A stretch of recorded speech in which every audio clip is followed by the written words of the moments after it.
Our guest today is Larry Frimmerman. He is the executive director of the County Metroparks system. And the last time he was on the program, we did a two-part show because 15 minutes just wasn't enough to discuss everything going on in the parks.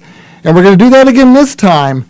And if all goes well, the first part we're in the studio, we're going to talk about some of the parks. And then the second, for the following week, we are actually going to go on the road to one of the parks here in the Conneaut area and talk about it as we walk around, I guess. So there's lots going on in the last few years. Tell me what's new and different and everything at the parks. Great. Thank you for having me on the show, Bob. This is a great opportunity to share what's going on at the Metroparks and what a wonderful public service you're providing here. Well, thank you. One thing is that the last several weeks we've done a lot of stuff about quality of life programming, like the Ashtabula Arts Center, the Conneaut Arts Center, the arts that they present, dance and theater and all. And this goes right along with it. I think the fact that you have the park for hiking and for biking and fishing. So, indeed. Yes.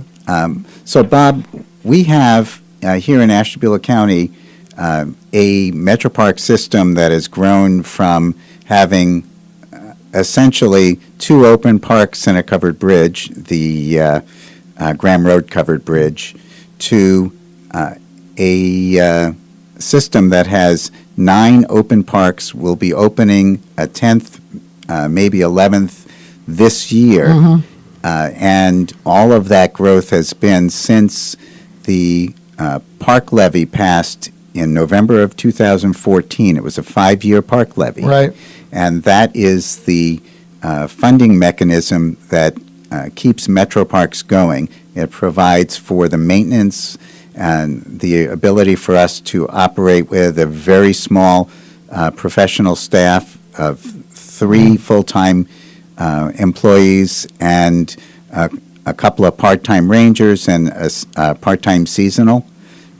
And to do this, we also coordinate with a group of volunteers, a number of volunteers, and we are governed by a 5-person board of park commissioners that are appointed by the probate court judge, Judge Camplice. Right. So where we're at is that we are coming up on a funding cycle where the board has voted to go back and seek a renewal of our park levy in November.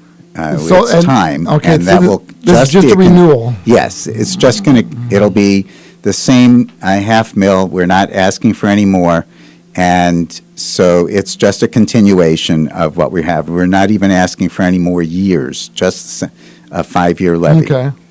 And what you'll find out is, and I think that a good part of our whole master planning process that we're undertaking and the outreach effort that we're also undertaking is all designed to just reflect where we are as a county and all the measures that your park district has delivered since the park levy. Well, one thing is Ashtabula County is a big county, so the fact that there is a lot of land certainly helps in developing the metro parks. It does. It does. And it provides opportunities and its own challenges for doing so.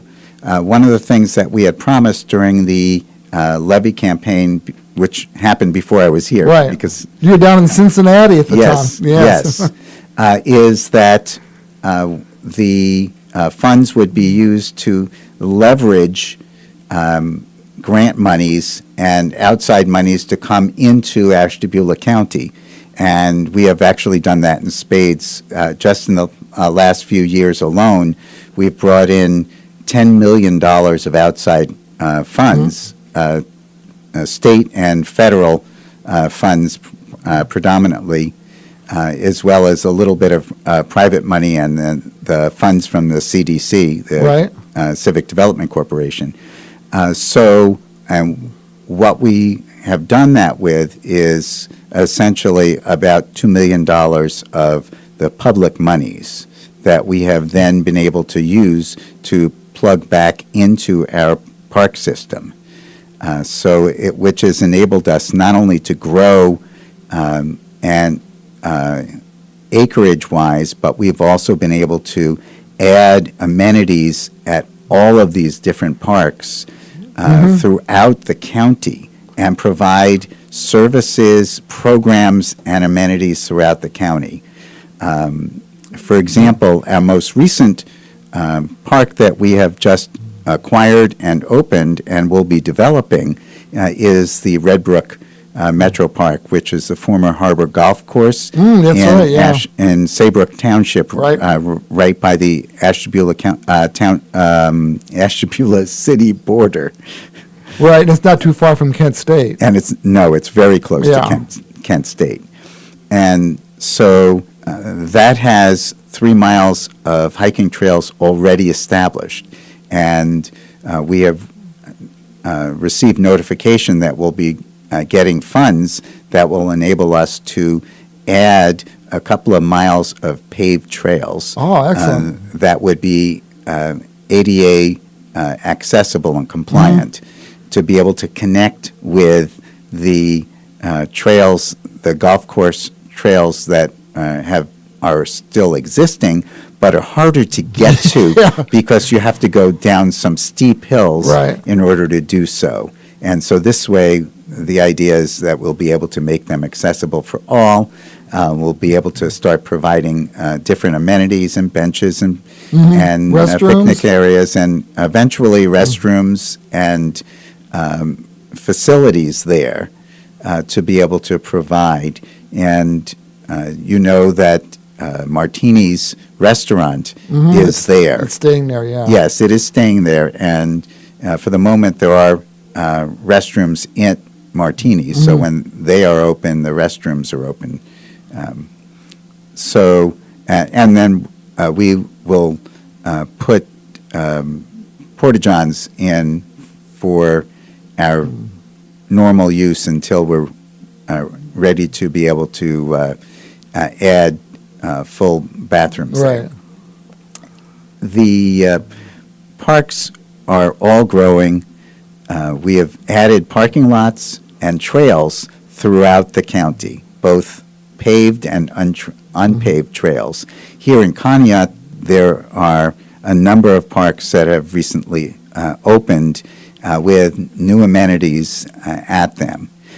In the other parts, we are going to be adding, in addition to what we have just done, for example, at Eyring Metroparks, we've added we opened it, added a parking lot, and have porta-john facilities there. We've added trails, and there's access for fishing, for even cross-country skiing Excellent, on those trails.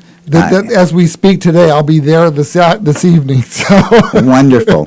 So, I mean, that's something that we have added in the past year.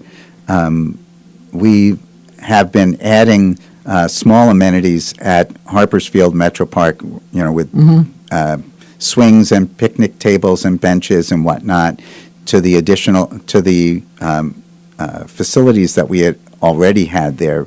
That's one of my favorite parks, I think. Oh, it is. It is so beautiful. Yeah, it is. But we've also are planning to, within the next couple of months, add a naturescape playground and a trail through the wetlands and also along the stream on the south side. It'll have a boardwalk and paved portion of it, and we're adding a sand volleyball area. We've replaced the backstop, which was rusting and disintegrating, and for a portable one.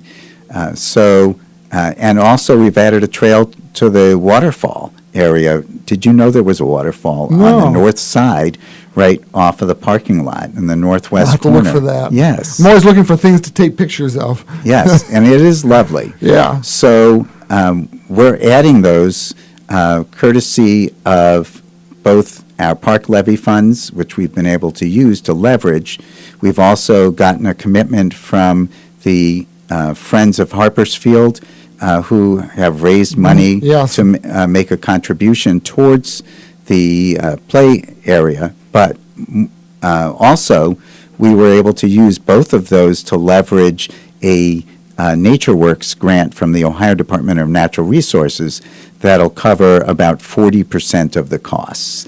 And that will allow us to not just have the playground area, but also the Naturescape trail, and which will also be handicap accessible.